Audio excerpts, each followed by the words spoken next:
Hello everyone, আসসালামু আলাইকুম। আজকে আমি চতুর্থ শ্রেণীর পৃষ্ঠা ৭১-এর এই সবগুলো অঙ্ক সমাধান করে দিব। এখানে যা যা আছে, তো প্রথমে আমরা কি করব? প্রথমে আমরা এখানে বামপক্ষ লিখব। বামপক্ষ কোনটা? এই যে প্রথম যে লেখাটা আছে সেটা হচ্ছে বামপক্ষ, আর খালি ঘরের পরে যে লেখাটা আছে সেটা হচ্ছে আমাদের ডান পক্ষ। তো প্রথমে আমরা কি করব? বামপক্ষ লেখাটা লিখব। বামপক্ষকে, বামপক্ষ হচ্ছে প্রথম যে লেখাটা আছে সেটা হচ্ছে বামপক্ষ। তো আমরা এখন কি করব? একটা সমান চিহ্ন দিব।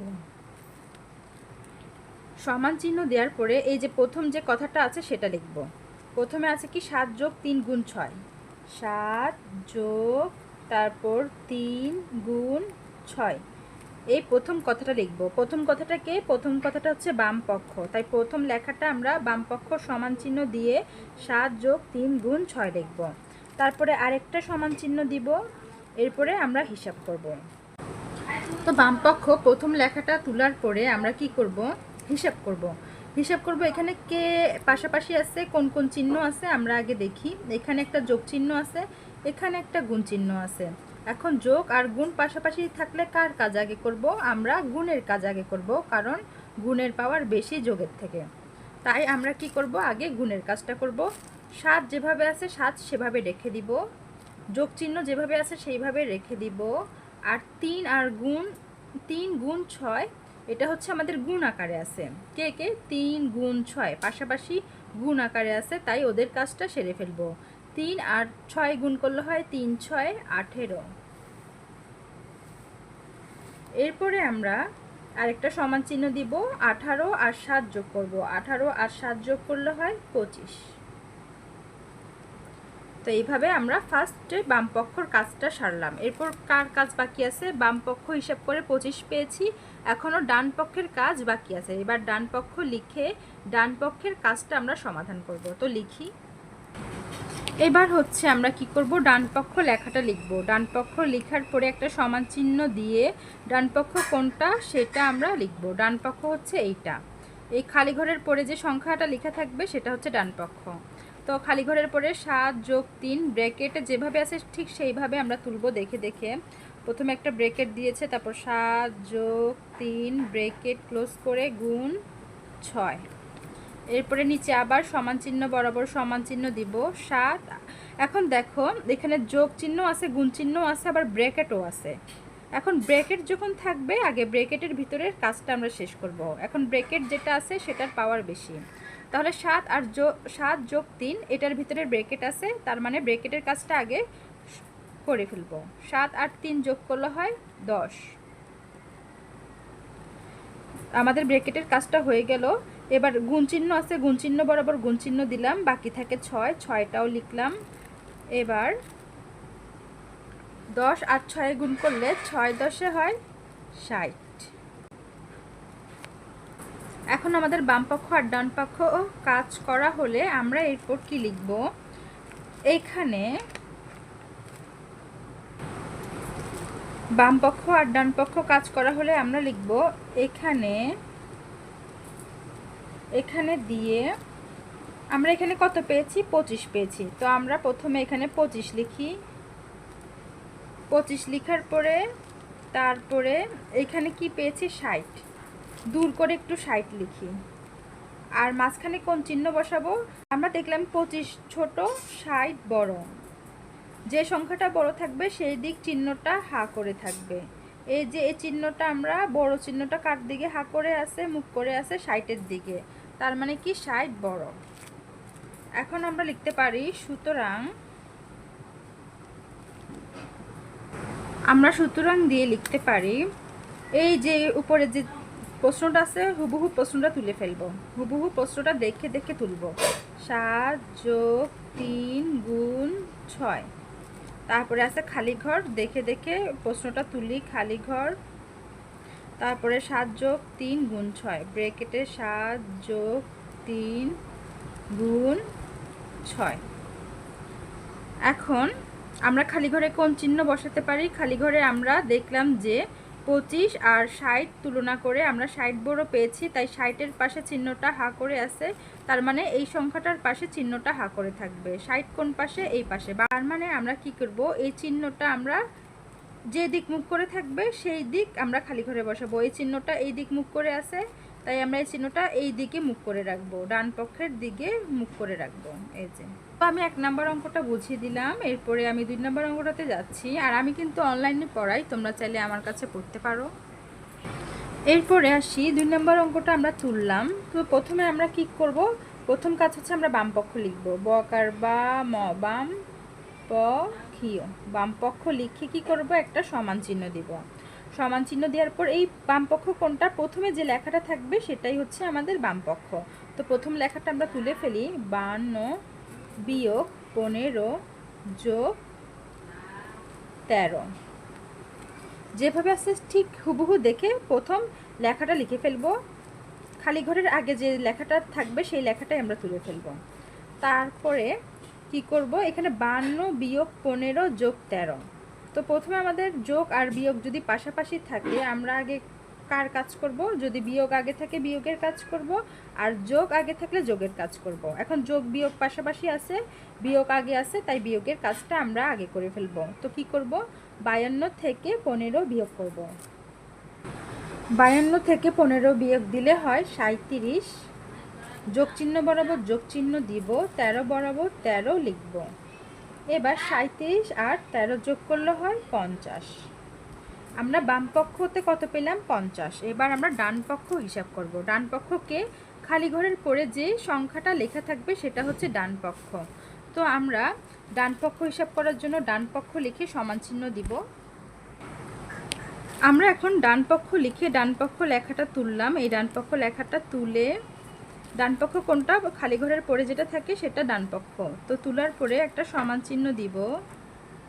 এবার আমরা ডান পক্ষ হিসাব করব। 52, এখানে দেখো বিয়োগ চিহ্ন দুইটা আছে আর ব্র্যাকেট আছে। যখন আমাদের ব্র্যাকেট থাকবে তখন আমরা কি করব, প্রথমেই ব্র্যাকেটের কাজটা আমরা করব।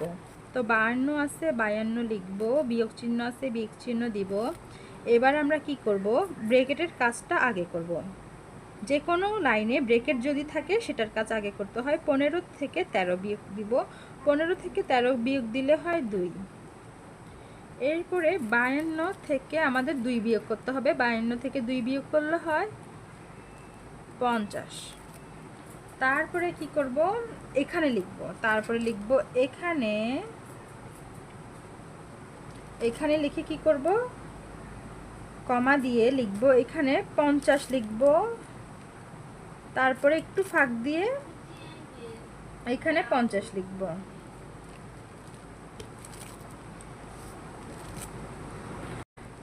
এখানেও 50, এখানেও 50। আমরা কি বলতে পারি, বাম পক্ষ তো 50 পেলাম, ডান পক্ষ তো 50 পেলাম। 50 50 মিলে গেলে সেম, তাই সমান চিহ্ন বসবে। আমি ক্যামেরা সেট আপ করে ভিডিও করছি, তাই মাঝে মাঝে লেখাটা একটু এদিক সেদিক হয়ে যায়, তোমরা এটা একটু বুঝে নিও আমার লেখা। এখানেও 50, এখানেও 50, 50 50 মিলে গেছে, তাই সমান চিহ্ন দিলাম। এরপর আমাদের কাজ কি, সুতরাং দেওয়া। সুতরাং দিয়ে কি লিখবো, পুরো প্রশ্নটা তুলে ফেলবো। দেখে দেখে পুরো প্রশ্নটা যেটা আছে সেটা আমরা তুলে ফেলবো। তো 52, তারপর বিয়োগ 15 যোগ 13 খালি ঘর, তারপর যেটা আছে হুবহু দেখে দেখে প্রশ্নটা তুলবো। বিয়োগ 15 বিয়োগ 13। তারপরে আমাদের এখানে কি পেয়েছি, সমান চিহ্ন। যে চিহ্নটা পেয়েছি সেই চিহ্নটা দেখে দেখে এই খালি ঘরে বসিয়ে দিব। এখানে সমান চিহ্ন পেয়েছি, তাই খালি ঘরে দেখে দেখে আমরা সমান চিহ্নটা বসিয়ে দিলাম।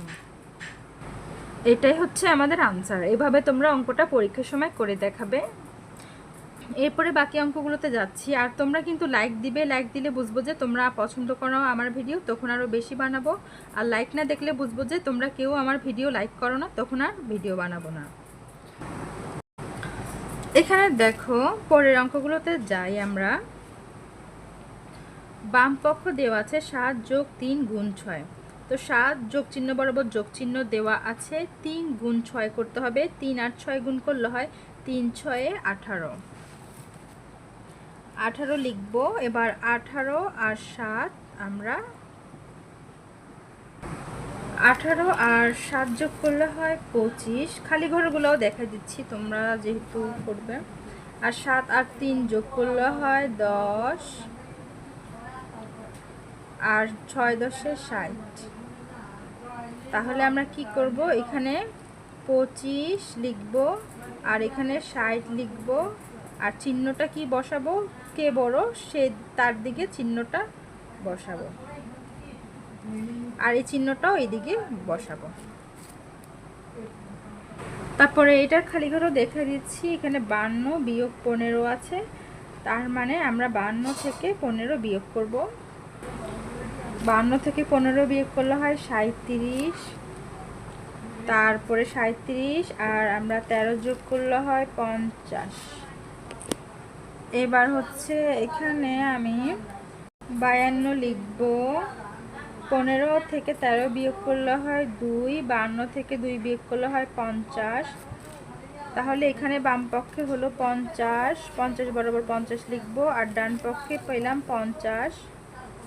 50 50 বিয়োগ করলে 50 50 দুই পাশের সমান, তাই সমান চিহ্ন দিব, আর এখানেও বসবে সমান চিহ্ন। এরপরে আমরা আসি 2 নম্বর অঙ্কটাতে, খালি ঘরে যথাযথ সম্পর্ক প্রতীক বসাই। এখন এটা আমরা খাতায় তুলব, খাতায় তুলে তোমাদেরকে শিখিয়ে দিব।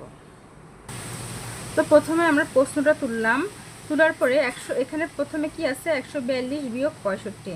তো প্রথমে আমরা 142 থেকে 65 বিয়োগ করে কত পাই সেটা আগে চেক করব। তো আমরা চেক করি কত পাই। প্রথমে আমরা 142 থেকে 65 বিয়োগ করব, এটা আমরা কি করব, এটা রাফ করে দেখব। তো আমরা এখানে রাফ করি, রকার রাফ রাফ রাফ লিখে 142 থেকে 65 আমরা বিয়োগ করে দেখব। 142 থেকে 65 আমরা যদি বিয়োগ করি পাই 77। তারপরে এখানে 57 আর 12 আছে, এটাও আমরা চেক করি রাফে কত হয়। 57 যোগ 12, 57 আর 12 আমরা যদি যোগ করি পাই 69। 57 আর 12 যোগ করে পেলাম 69, আর 142 আর 65 যোগ করে পেলাম 77। তো আমরা তাহলে আমরা 142, এখানে একটা সমান চিহ্ন দিব। 142 থেকে 65 বিয়োগ করে আমরা কত পেলাম, 77 পেলাম। তারপর খালি ঘর বরাবর খালি ঘর লিখব, 57 আর 12 যোগ করে 69 পেলাম। এই লাইনটা তোমাদের না করলেও হবে, এই লাইনটা তোমাদেরকে বোঝানোর জন্য করতেছি। এই লাইনটা তোমরা রাফ করবে, জাস্ট এখানে আনসারটা বসিয়ে দিলেই হবে। শুধু আমাদেরকে খালি ঘরের সম্পর্ক প্রতীক বসাতে বলছে, তোমরা রাফ করে আনসারটা বসিয়ে দিলেই হবে। তো এখানে পেলাম 77, 57 আর 12 যোগ করে পেলাম 69। এখন 77 আর 69-এর মধ্যে কে বড়, 77 বড়, তাই 77-এর দিকে চিহ্নটা হা করে থাকবে। তার মানে এখানে কে বসবে, এই কোন চিহ্নটা হা করে থাকবে, এই চিহ্নটা এই দিকে হা করে থাকবে, মানে এইটার হিসাবটা বড় আর এইটার হিসাবটা ছোট। এই দুইটা হিসাব করে আমরা বড় সংখ্যা পেয়েছি, আর এই দুইটা হিসাব করে ছোট সংখ্যা পেয়েছি, তাই যে সংখ্যাটা বড় সেই দিকে চিহ্নটা হা করে থাকবে। তাই 77 বড়, তাই 77-এর দিকে চিহ্নটা হা করে আছে, তার মানে এই দিকে চিহ্নটা হা করে থাকবে। আর আমি যে লাইনটা এখন বাড়তি আর একটা লাইন লিখছি, এই লাইনটা তোমরা পরীক্ষায় না দিলেও হবে, এটা দেওয়ার দরকার নেই। শুধু এখানে হিসাব করে বুঝে তোমরা এখানে চিহ্নটা বসিয়ে দিবে। তো 2 নম্বর অঙ্কটা প্রথমে তুলবো, তোলার পরে এখানে 63 ভাগ 7 গুণ 5। আমাদের ভাগ আর গুণ পাশাপাশি আছে, ভাগ আর গুণ পাশাপাশি থাকলে ভাগ আগে থাকলে ভাগের কাজটা আগে করব, গুণ আগে থাকলে গুণের কাজটা আগে করব। তো প্রথমে 7 দিয়ে আমরা 63-কে ভাগ করব। 7 দিয়ে 63-কে যদি ভাগ করি আমরা 7 9 63 পাই, 7 9 63 পাই। গুণ 5 আছে, গুণ 5 লিখব, খালি ঘর বরাবর খালি ঘর দিব। 63 আর 5 গুণ করব, কারণ এখানে গুণ আর ভাগ পাশাপাশি আছে, গুণ আগে আছে, তাই গুণের কাজ আগে করি। 63 আর 5 গুণ করে আমরা লিখব, 63 আর 5 গুণ করে পাই 315, আর এখানে থাকে ভাগ 7। তারপরে আবার সমান চিহ্ন দিব, 5 আর 9 গুণ করলে হয় 5 9 45, খালি ঘর বরাবর খালি ঘর দিব। তারপরে হচ্ছে যে এখানে 315 ভাগ 7, তো 7 দিয়ে 315-কে আমরা ভাগ করে দেখি কত পাই। 7 দিয়ে 315-কে ভাগ করি, আমরা জানি 4 7 28। 11 থেকে 1 থেকে 8 বিয়োগ যায় না, 11 থেকে 8 বিয়োগ করলে হয় 3, হাতের একটা এখানে দিলে 3 থেকে 3 বিয়োগ যায় না, উপর থেকে 5 নামলে হয় 35, 7 দিয়ে 35কে ভাগ করলে 5 7 35, 35 বিয়োগ করলে হয় 0। তাহলে আমরা এখানে 45 পেলাম, 7 দিয়ে 315কে ভাগ করে 45 পেলাম, এখানেও 45 এখানেও 45, তার মানে কি আমাদের সমান চিহ্ন ইউজ করব। এটা এপাশ মিলে গেলে এপাশ মিলে গেলে বাম পক্ষ আর ডান পক্ষ যখন আমাদের মিলে যায় তখন আমাদের সমান চিহ্ন ইউজ করব, দুই জায়গাতে সেম। তো আমরা এখন উত্তরটা কিভাবে লিখব আমি দুইভাবেই তোমাদেরকে শিখিয়ে দিচ্ছি। তোমরা জাস্ট পরীক্ষার সময় এটা রাফ করে এই দুইটা লাইন রাফ করে ডাইরেক্ট এখানে আনসারটা চিহ্নটা বসিয়ে দিতে পারো। আর তোমরা যদি চাও যে আমরা দুইটা লাইন পরীক্ষায় দেখাবো তখন তোমরা কি করতে পারো, এই সুতরাং দিয়ে এই উত্তরটা লিখে আবার খালি ঘরে সমান চিহ্ন বসাতে পারো। এখন আমি বলি তোমাদেরকে, পরীক্ষায় আমার মনে হয় এই যে খালি ঘরে জাস্ট চিহ্নটা বসিয়ে দিবে, তোমরা এই দুইটা লাইন রাফ করে খালি ঘরে চিহ্নটা বসাবে। তো এখন খালি ঘরে কোন চিহ্ন বসবে, খালি ঘরে সমান চিহ্ন বসবে। তো এই লাইনটা লেখার জন্য সুতরাং দিয়ে আমরা 63/7 × 5 খালি ঘরে আমরা সমান চিহ্ন বসিয়ে আর বাকি লাইনটা লিখে দিব 63/5/7। এইভাবে আমরা সুতরাং দিয়ে প্রশ্নটা লিখে সমান চিহ্ন দিয়ে এই লাইনটা দেখাতে পারি। আবার চাইলে এই দুইটা লাইন না লিখে এই সবগুলো লাইন না লিখে জাস্ট রাফে চেক করে বুঝতে পারলে উত্তরটা সমান চিহ্ন বসিয়ে দিতে পারি। আজকের মতো এখানে শেষ করছি। আমার অঙ্ক কেমন লেগেছে অবশ্যই কিন্তু তোমরা লাইক দিয়ে জানাবে, সাবস্ক্রাইব করলে তো আরও বেশি খুশি হব। তোমাদের কোন কোন পৃষ্ঠায় সমস্যা সেটা তোমরা জানাবে, যদি লাইক করো বুঝবো যে না তোমরা আমার ভিডিও আসলেই পছন্দ করো, তখন আমি আরও খুশি হয়ে বেশি ভিডিও বানাবো। তাই কি করতে হবে, বেশি বেশি লাইক করতে হবে। আজকের মতো এখানে শেষ করছি, সবাইকে আল্লাহ হাফেজ।